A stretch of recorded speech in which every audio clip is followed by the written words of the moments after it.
दोस्तों, कहानी की शुरुआत होती है एमी नाम की एक लड़की पर शिफ्ट होती है जो कोने में रखे एक बड़े सफेद बंद पड़े रेफ्रिजरेटर में अपनी जान बचाने के लिए छुपी हुई थी। उसकी बॉडी पूरी तरह से खून से लथपथ थी। एमी को एहसास होता है कि वो ज्यादा देर तक यहाँ पर छुप नहीं सकती, इसलिए वो उस घुटन भरे अंधेरे से बाहर निकलती है और लड़खड़ाते कदमों से बाहर खुले मैदान की तरफ भागने लगती है। बंजर जमीन की तपती धूल उसके नंगे और जख्मी पैरों को जला रही थी, पर वो हिम्मत नहीं हारती। तभी एमी को अपने पीछे भारी और धीमे कदमों की आहट सुनाई देती है। वो पीछे मुड़कर देखती है तो उसे धूप की तेज रोशनी में एक शख्स खड़ा हुआ दिखाई देता है, जिसका नाम था बनी मैन। उसने सफेद खरगोश का एक गंदा खून से सना हुआ कॉस्ट्यूम पहन रखा था। उसके हाथ में एक भारी और चमचमाती हुई कुल्हाड़ी थी। वो धीरे धीरे एमी की तरफ बढ़ता है। ये देखकर वो अपनी बची कुची जान लगाकर तेज दौड़ती है। तब सामने उसे एक पुराना बड़ा सा ट्रक दिखाई देता है। बिना सोचे समझे एमी उस ट्रक के पिछले हिस्से के पीछे जाकर छुप जाती है और दोनों हाथों से अपने मुंह को कसकर बंद कर लेती है। लेकिन उसे ये नहीं पता था कि जिस ट्रक में वो छुपी है वो असल में बनी मैन का है, जो एक कैनिबल है और यहाँ आने वाले टूरिस्ट्स को मारकर खा जाता है। एमी को ट्रक में काफी सारे इंसानों के कंकाल भी दिखाई देते हैं, जिन्हें देखकर वो बहुत ज्यादा डर जाती है। पर इससे पहले कि वो ट्रक से नीचे उतर पाती, बनी मैन ट्रक को लॉक कर उसे ड्राइव करना शुरू कर देता है। इधर हम हाईवे पर 3 कपल्स को एक कार में बैठे हुए देखते हैं, जिनमें जॉन की फियांसे थी रेचल,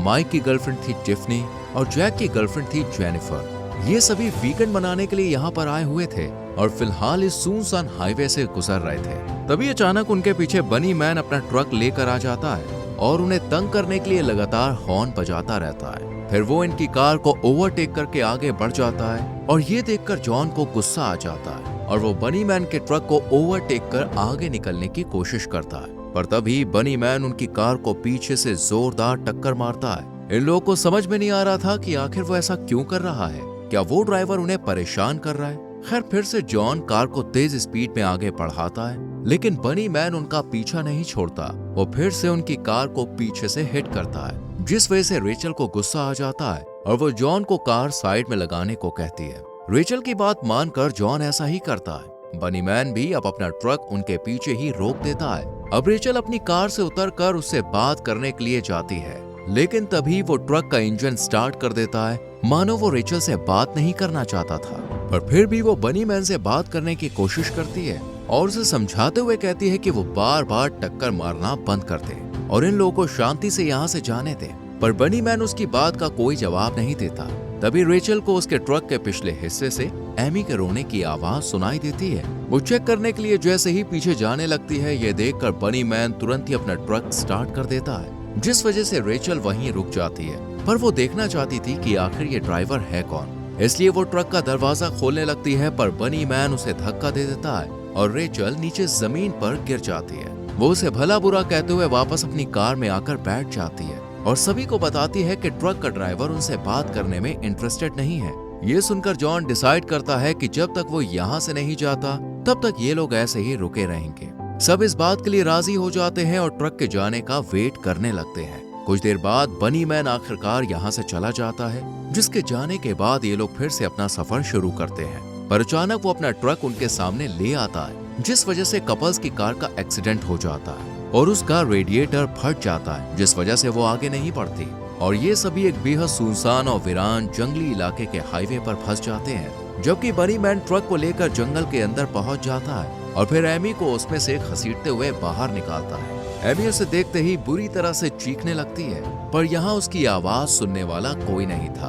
बनी मैन उसे एक मोटी लोहे की जंजीर से बुरी तरह मारता है और फिर उसी जंजीर को उसकी बॉडी के ऊपरी हिस्से पर लपेटकर एक पेड़ से बांध देता है। इसके बाद वो जंजीर के दूसरे सिरे को उसके दोनों पैरों में बांधता है और उसे अपनी कार से अटैच कर देता है। ये सब करने के बाद बनी मैन ट्रक में बैठकर जैसे ही उसे तेज स्पीड में चलाता है, एमी की बॉडी के 2 पार्ट हो जाते हैं। इस क्रीपी सीन से हटकर कहानी फिर से तीनों कपल्स पर शिफ्ट होती है, जो अपनी कार में परेशान बैठे हुए थे क्योंकि उनकी कार खराब हो चुकी थी और उन्हें दूर दूर तक कोई भी मदद के लिए दिखाई नहीं दे रहा था। तब जैक खुद ही कार को चेक करने का फैसला करता है और उसे ठीक करने के लिए कार के नीचे लेट जाता है। लेकिन अचानक बनी मैन वहां आ जाता है, जो अपने ट्रक से उनकी कार को टक्कर मारकर वहां से चला जाता है। तभी रेचल को जैक का ख्याल आता है जो कार के नीचे लेटा हुआ होता है। वो तुरंत झांक कर उसे देखती है, तब उसे जमीन पर बहुत सारा खून पड़ा हुआ दिखाई देता है क्योंकि जैक की जान जा चुकी थी।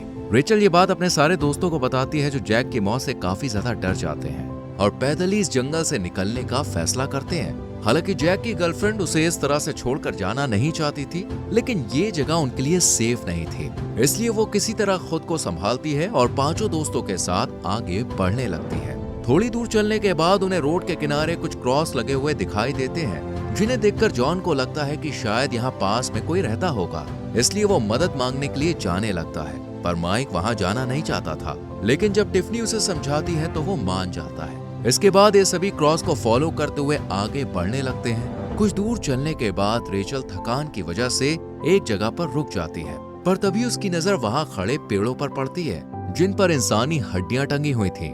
रेचल ये देखकर काफी ज्यादा डर जाती है, पर जॉन उसे समझाते हुए कहता है कि उसे डरने की कोई जरूरत नहीं है, वो उसे कुछ नहीं होने देगा। थोड़ा और चलने के बाद आखिरकार इन लोगों को एक टूटा हुआ घर दिखाई देता है जिसमें पॉप्स नाम का एक आदमी रहा करता था।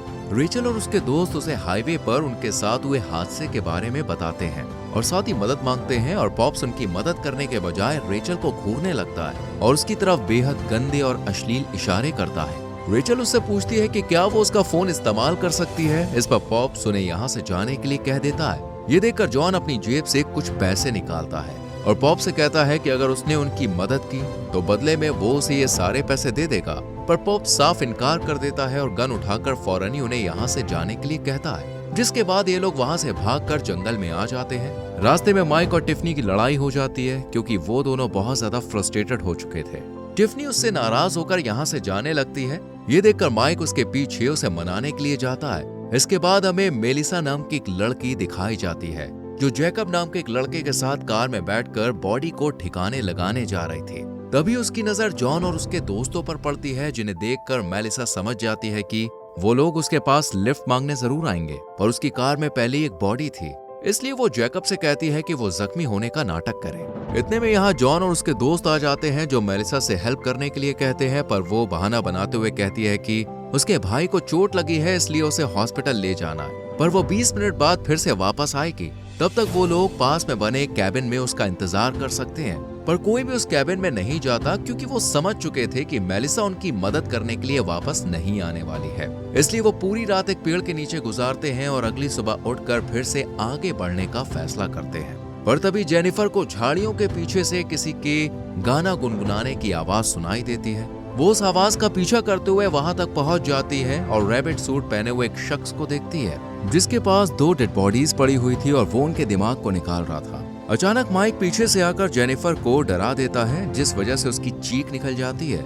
इससे पहले कि वो माइक से कुछ कह पाती, बनी मैन वहां पर आकर जेनिफर को पकड़ लेता है और अपनी चैनसो से उसके 2 पार्ट्स कर देता है, जिस वजह से जेनिफर की जान चली जाती है। और ये नजारा देखने के बाद माइक भागते हुए अपने दोस्तों के पास आता है और उनसे कहता है कि उन्हें तुरंत ही यहाँ से निकलना होगा, जिसके बाद सभी भागकर पास के कैबिन में जाकर छुप जाते हैं। माइक कैबिन के दरवाजे और खिड़कियों को अच्छी तरह से बंद कर देता है और फिर अपने दोस्तों को बताता है कि रैबिट सूट पहने एक शख्स ने जेनिफर को मार दिया है। ये सुनकर सभी बहुत ज्यादा दुखी होते हैं। तभी उनकी नजर इसी घर में जंजीरों से बंधे हुए एक आदमी पर पड़ती है, जिसे देखकर ऐसे लग रहा था जैसे किसी ने उसे अपना पालतू जानवर बनाकर रखा है। इतने में बनी मैन भी चैनसो लेकर यहाँ पर आ जाता है और इन लोगों को पता चलता है कि असल में ये कैबिन उसी का है, इसलिए ये अपनी जान बचाने के लिए बेसमेंट में पहुंच जाते हैं जहाँ इंसानी हड्डियां और काफी सारे हथियार रखे हुए थे, जिन्हें देखने के बाद ये सभी बहुत ज्यादा डर जाते हैं। माइक समझ चुका था कि वो ज्यादा देर तक बनी मैन से बच नहीं सकते हैं, इसलिए वो अपने सभी दोस्तों को यहीं पर रुकने का कहकर खुद मदद मांगने के लिए बाहर निकल आता है,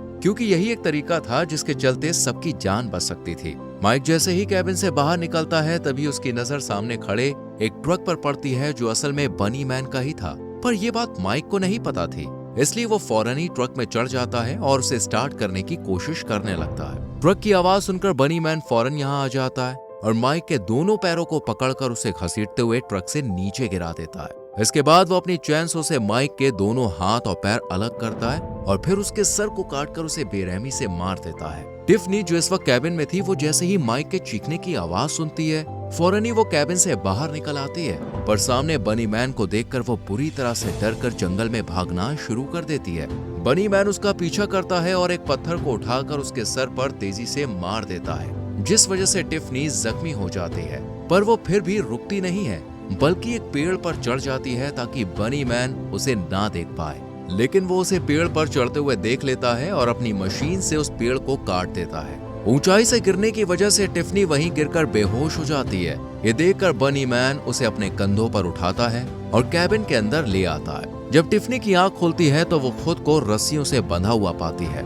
बनी मैन उसे टॉर्चर करने के लिए एक बॉक्स में से कुछ कीले निकालता है और एक हथौड़े के जरिए उन्हें टिफनी की पूरी बॉडी में घुसा देता है। वो दर्द के मारे चीखती है, चिल्लाती रहती है, पर बनी मैन को कोई फर्क नहीं पड़ता है। वो उसे और ज्यादा टॉर्चर करने के लिए गरम प्रेस को उठाता है और उसे टिफनी के प्राइवेट पार्ट पर रख देता है। दर्द सहन न कर पाने की वजह से उसकी जान चली जाती है। इसके बाद बनी मैन उसकी बॉडी के छोटे छोटे पार्ट्स करता है और उन्हें पकाने के लिए जंगल में ले जाता है। इधर रेचल और जॉन दोनों जब देखते हैं कि बनी मैन जंगल में चला गया है तो वो टिफनी को बचाने के लिए उसके पास जाते हैं, लेकिन वहाँ उन्हें सिर्फ उसकी हड्डियां मिलती हैं, जिन्हें देखकर दोनों काफी ज्यादा घबरा जाते हैं। रेचल खिड़की से झांककर बनी मैन को देखती है, तभी उसे सामने से मेलिसा आते हुए दिखाई देती है, जो असल में बनी मैन की साथी थी।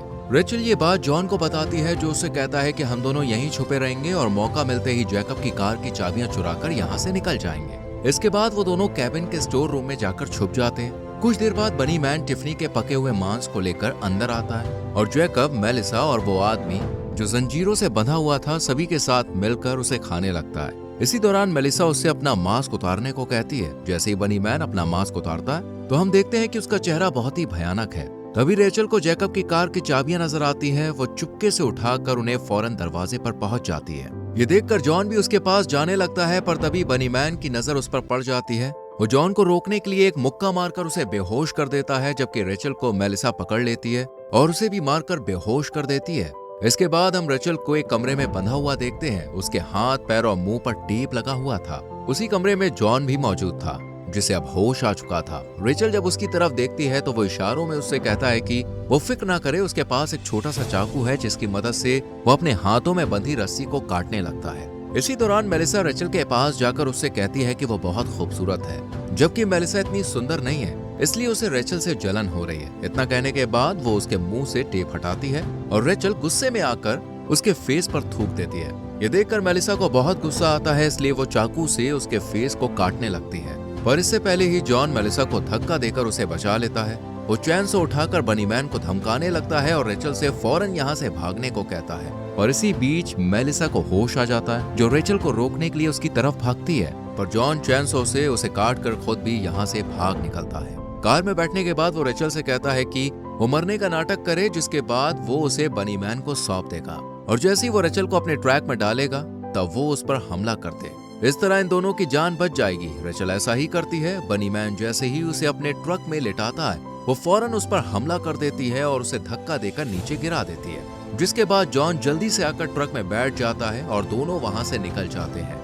लास्ट सीन में हमें बनी मैन दिखाया जाता है, जो अभी जिंदा था और अपने घर की तरफ जा रहा था, और इसी के साथ ये मूवी खत्म हो जाती है। ये मूवी आपको कैसी लगी हमें कमेंट सेक्शन में जरूर बताएं। वीडियो को लाइक और शेयर करें और चैनल को सब्सक्राइब करके बेल आइकॉन प्रेस करें, जिससे आने वाली वीडियोस आपसे मिस ना हो।